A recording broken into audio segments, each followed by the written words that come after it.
epidemiologia de doenças de plantas. No monitoramento de epidemias, é necessário a correta quantificação da doença, pois ela é fundamental para os estudos epidemiológicos. Quantificar a doença significa avaliar a intensidade da doença no tempo e ou no espaço. Essa intensidade da doença, ela é um termo amplo, mas na verdade ela pode ser expressa e medida em termos mais específicos, como a incidência e a severidade. A quantificação de doenças, além de fundamental para o estudo epidemiológico, ela é fundamental para o objetivo final desses estudos epidemiológicos, que é a avaliação de estratégias de controle. Quando avaliamos a intensidade da doença, medindo-se sua incidência, estamos falando em medir a proporção ou porcentagem de plantas ou partes de planta doentes. Ela é um parâmetro preciso e fácil, bastante objetivo. A contagem do número de espigas de milho com determinada doença, como carvão, o número de frutos de pêssego com podridão parda, por exemplo. Não há nenhuma subjetividade, fornece uma ideia clara da intensidade de cada doença nessas culturas. Os dados obtidos por contagem, eles são fáceis de se reproduzirem, independente do avaliador. Do ponto de vista epidemiológico, a incidência expressa em porcentagem pode ser utilizada na elaboração das curvas de progresso da doença, como vimos anteriormente. Do ponto de vista de quantificação de danos, por exemplo, utilizar a incidência também tem algumas limitações.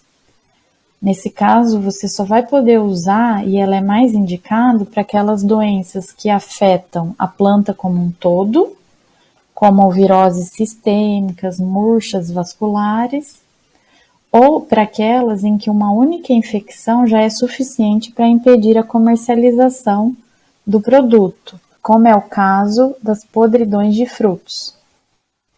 Aqui um exemplo, então, da contagem de tomates doentes dentro de uma caixa.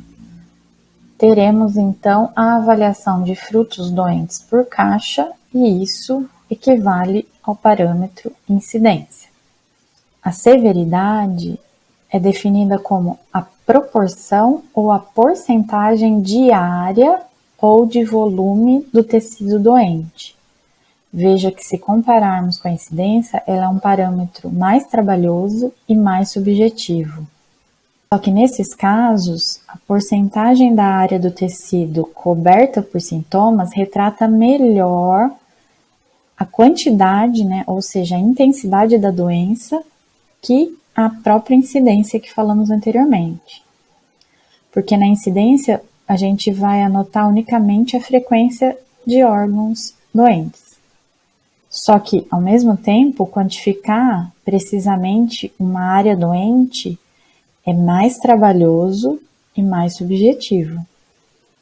Contar a lesão é uma coisa, agora medir o seu comprimento e largura para determinar a área já é um pouquinho mais complicado. E geralmente utilizado em trabalhos experimentais. Se a gente pensar numa quantidade de amostras elevadas, um número de lesões elevado, muito irregular, esse trabalho de avaliar a severidade é praticamente impossível. Olhem para essas duas folhas aí. A da esquerda, com uma lesão bem no centro do limbo foliar, e a da direita, além dessa lesão no centro, a gente vê uma bem na ponta e uma lesão mais escurecida do lado direito da nervura, na borda também. Vocês seriam capazes de quantificar a severidade de uma doença, ou seja, quanto essa lesão equivale em porcentagem da área total dessa folha, que seria o 100%. Faça uma análise rápida e imagine e estime essa quantidade na folha da esquerda e na folha da direita. Acertou quem falou 0,5% e 1%.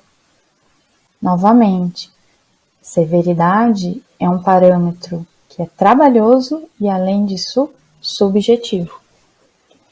Para contornar esse inconveniente, várias estratégias têm sido propostas para avaliar a severidade de uma doença.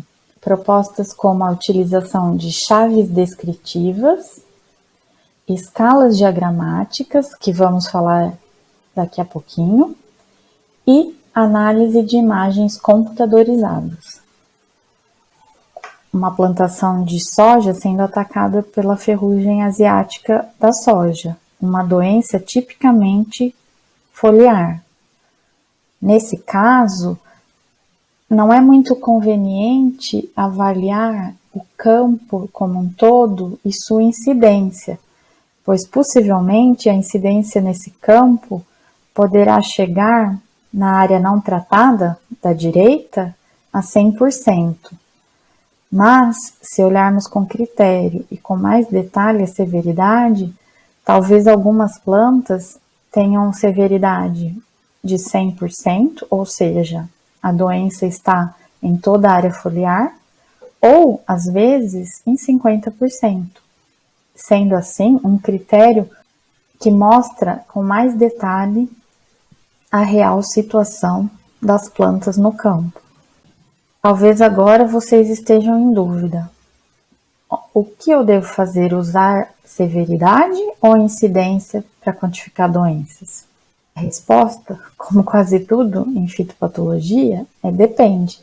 Depende de qual doença você está estudando, de qual a intensidade dessa doença e quais os seus objetivos como pesquisador, por exemplo. Para vocês terem uma ideia, esse trabalho da professora Lilia, em 1995, com a ferrugem da cana-de-açúcar, mostrou que, indo ao campo e avaliando a incidência de ferrugem nos campos de cana, naquela primavera e outono de 1995, o campo estava com plantas com 100% de incidência, ou seja, todas as plantas, sem exceção, tinha no mínimo uma pústula de ferrugem. Nossa, é de arrepiar o cabelo de qualquer produtor, né? Só que quando se olhava em maior detalhe cada planta, a severidade era extremamente variável, ou seja, como eu falei no caso da ferrugem da soja. Em mais detalhes, a gente poderia ver plantas realmente atacadas por inteiro, mas plantas que teria, por exemplo, apenas uma pequena pústula. Voltando para as curvas de progresso da doença, que nada mais são do que a plotagem no eixo X do tempo e no eixo Y da quantidade da doença, agora essa quantidade eu posso expressar ou em severidade ou em incidência. Vai depender do parâmetro que eu avaliei no campo. Só que vale ressaltar novamente que erros na quantificação de doença, principalmente quando eu quero avaliar a severidade, eles são bastante comuns e podem ser magnificados para as análises que eu vou precisar fazer depois dos gráficos. Para que esses erros sejam minimizados, o método utilizado na quantificação de doença deve ser capaz de fornecer resultados acurados e precisos. E o que significa acurácia e precisão? Acurácia refere-se à proximidade entre o valor amostrado, ou seja, o valor estimado pelo avaliador, e o valor real da quantidade de doença naquelas plantas. Enquanto que precisão refere-se à repetibilidade, ou seja, eu posso errar, mas eu posso errar sendo preciso nessa avaliação. Eu erro, mas eu erro sempre para mais, ou eu erro sempre para menos. O que temos são esses dois gráficos aqui. O gráfico A mostra uma situação em que a linha pontilhada seria a situação ideal, ou seja, quando um avaliador for ao campo estimar uma severidade de uma doença e depois eu levar essas mesmas folhas para o laboratório e analisar a imagem dessas folhas e calcular a severidade real, o que o avaliador estimou visualmente no campo seria exatamente igual ao que eu tenho analisado por um computador, por um programa. Ou seja, nessa linha pontilhada, quando eu puxo 20%, por exemplo, de severidade estimada pelo avaliador, quando eu venho até aqui e puxo para o eixo X, a severidade real avaliada por um programa estatístico também foi de 20%. Já a linha não pontilhada significa a estimativa feita por um avaliador no campo. Cada ponto significa a quantificação da severidade dada por esse avaliador. Vamos imaginar a situação hipotética, de 20% de severidade estimada por determinado avaliador. Veja que o ponto de 20% está aqui. Só que quando eu levo essas mesmas folhas para o laboratório, o computador analisando a imagem me diz que, na verdade, a severidade estimada está acima do que ela realmente é. Na imagem computadorizada, a análise resultou em uma folha com menos de 15% de severidade real. Ou seja, nesse caso, esse ponto aqui, ele está superestimado por esse avaliador. E se notarmos, todos os pontos avaliados por essa mesma pessoa, eles estão acima dessa reta pontilhada. Ou seja, em todas as avaliações, ele superestimou a doença. E resultou nessa linha aqui de cima. Se olharmos aqui o gráfico B, vejam, a linha pontilhada e a linha não pontilhada, que são as avaliações reais, que são as avaliações feitas visualmente pelo avaliador no campo, elas coincidem. Só que se a gente olhar com mais detalhe os pontos que são realmente a avaliação feita por essa pessoa, a gente vê que elas têm uma variação tremenda se comparadas com aquelas do gráfico A. Em alguns momentos, veja, a pessoa que avaliou, ela tem pontos acima da reta pontilhada. E em determinados momentos, ela avalia abaixo da linha pontilhada, que é a situação ideal.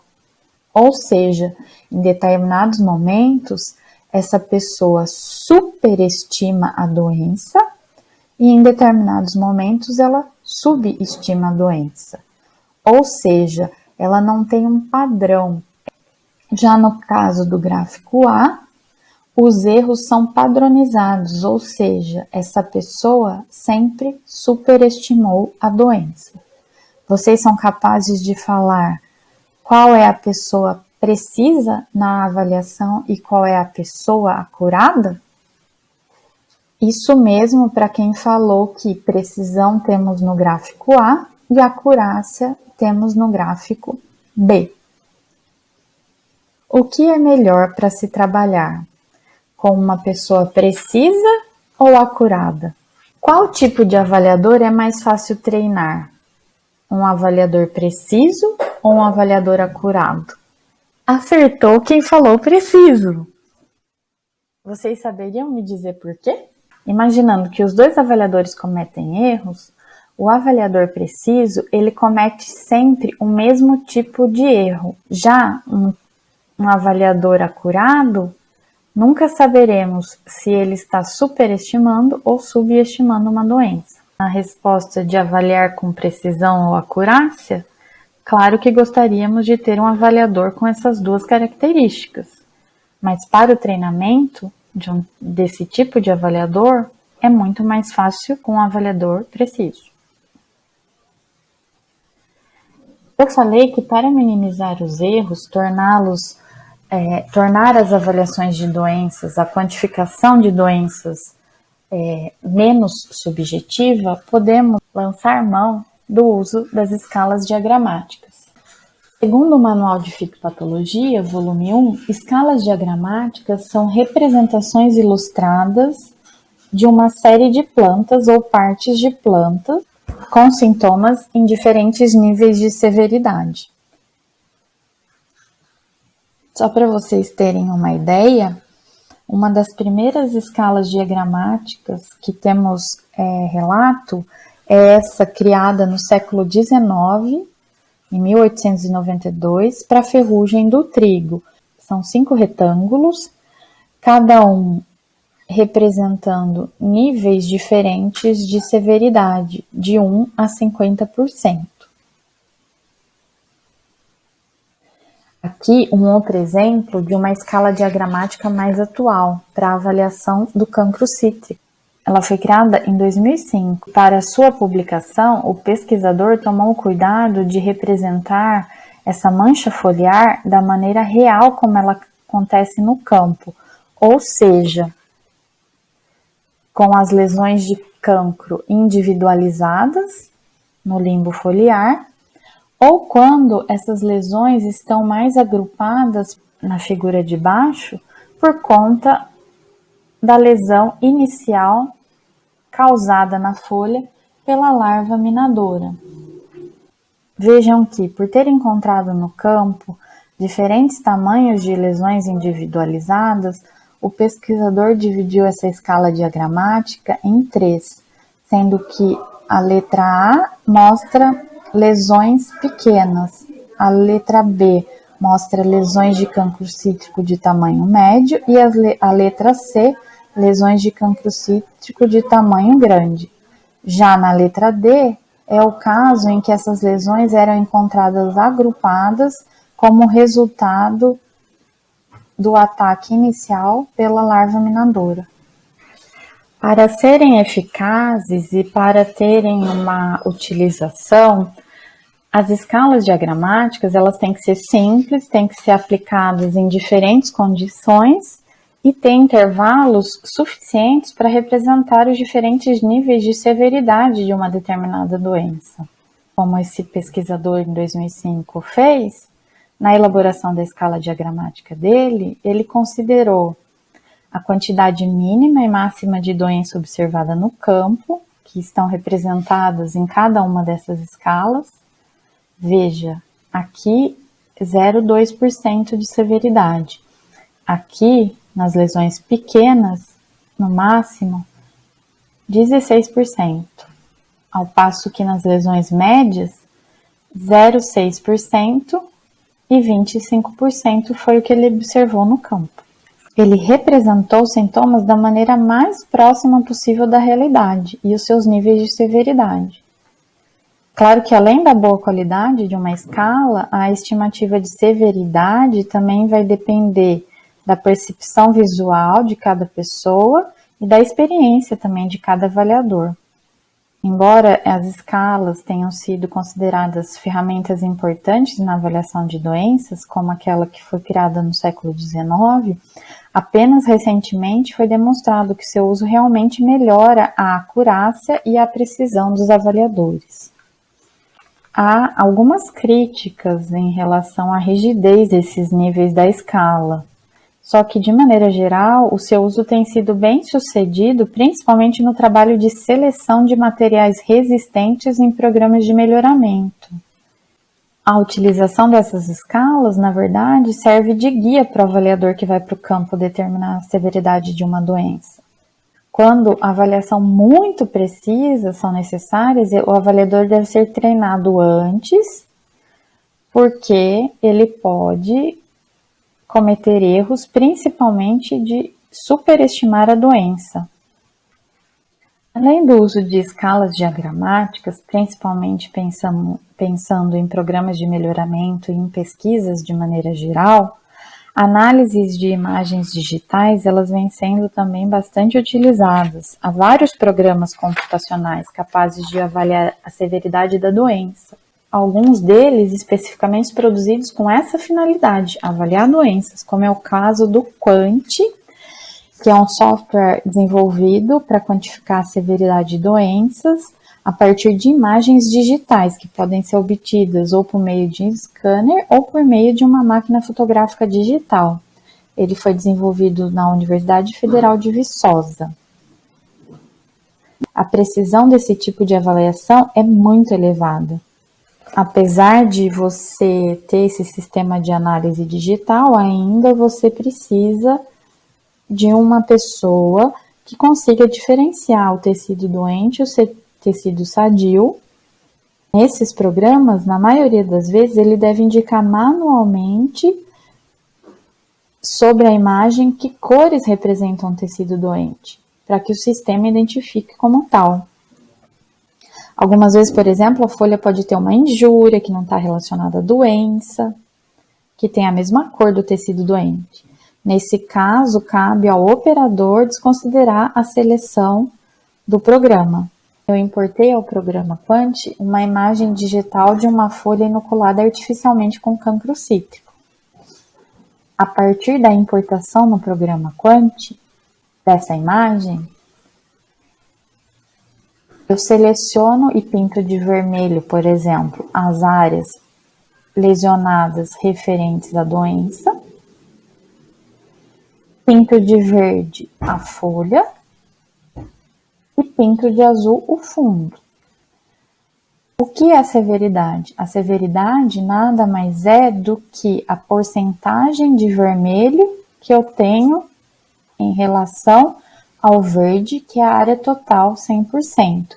Ou seja, eu vou desconsiderar o fundo azul e vou saber quanto eu vou ter em porcentagem de área de vermelho e de verde. Aqui está desconsiderando o azul e mando recalcular. E o preto, que também não interessa nessa avaliação. Recalculando, a severidade, então, de cancro cítrico nessa folha é de 1,84%. Ou seja, a lesão cobre 1,84% da área foliar. Bem objetivo, não é?